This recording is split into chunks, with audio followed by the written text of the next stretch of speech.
সম্প্রতি Kim Jong উনের সঙ্গে পুনরায় বৈঠকে বসার ইচ্ছে পোষণ করেছিলেন মার্কিন প্রেসিডেন্ট ডোনাল্ড ট্রাম্প। কিন্তু ট্রাম্পের সেই ইচ্ছের জবাব কিম জং উন দিলেন একটু ভিন্নভাবে। ট্রাম্পের ইচ্ছের জবাবে একযোগে 10টি ব্যালিস্টিক ক্ষেপণাস্ত্র ছুড়ে ওয়াশিংটনকে মোটামুটি ঝাঁকুনি দিয়ে দিল উত্তর কোরিয়া। শুক্রবার রয়টার্সের এক প্রতিবেদনে দুই পরাশক্তির মধ্যকারে উত্তেজনার খবর প্রকাশ করা হয়েছে।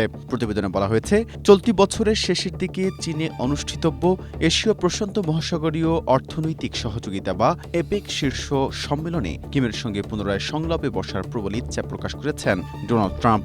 এই আলোচনার পথ সুগম করতেই সম্প্রতি দক্ষিণ কোরিয়ার সঙ্গে যৌথ সামরিক মহড়াও কমিয়ে দিয়েছিলেন তিনি। তবে ট্রাম্পের এই নরম সুরের বিপরীতে পিয়ংইয়ং দেখিয়েছেন ঠান্ডা প্রতিক্রিয়া।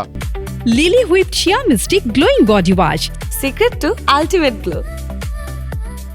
কিমের প্রভাবশালী ও ক্ষমতাধর বোন কিম ইউ জং স্পষ্ট জানিয়ে দিয়েছেন, দুই নেতার ব্যক্তিগত উষ্ণ সম্পর্ককে কোনোভাবেই উত্তর কোরিয়ার জাতীয় নিরাপত্তা বা সামরিক সক্ষমতার হ্রাসের হাতিয়ার হিসেবে ব্যবহার করতে দেওয়া হবে না। এই অনড় জানান দিতেই মূলত গতকাল বৃহস্পতিবার দেশটির পূর্ব উপকূলে 10টি ব্যালিস্টিক ক্ষেপণাস্ত্রের বিধ্বংসী পরীক্ষা চালায় পিয়ংইয়ং।